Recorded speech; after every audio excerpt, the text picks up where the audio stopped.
Apple का कम कीमत iPhone इसी हफ्ते मुतारिफ कराए जाने का इम्कान। मारूफ अमरीकी कंपनी एप्पल अपने नए और कम कीमत आईफोन SE4 को इसी हफ्ते मुतारिफ कराने की तैयारी कर रही है। गैर मुल्की खबर रसा इदारे की रिपोर्ट के मुताबिक एप्पल कंपनी 19 फरवरी को साल का सबसे सस्ता आईफोन मुतारिफ कराने के लिए तैयार है।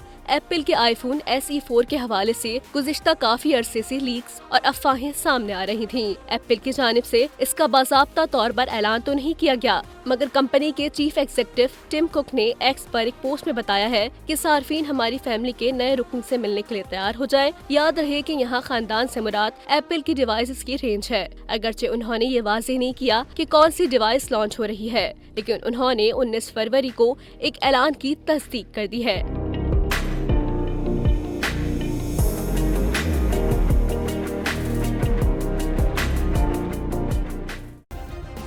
सब्सक्राइब करें और बेल दबाएं ताकि कोई खबर रह न जाए।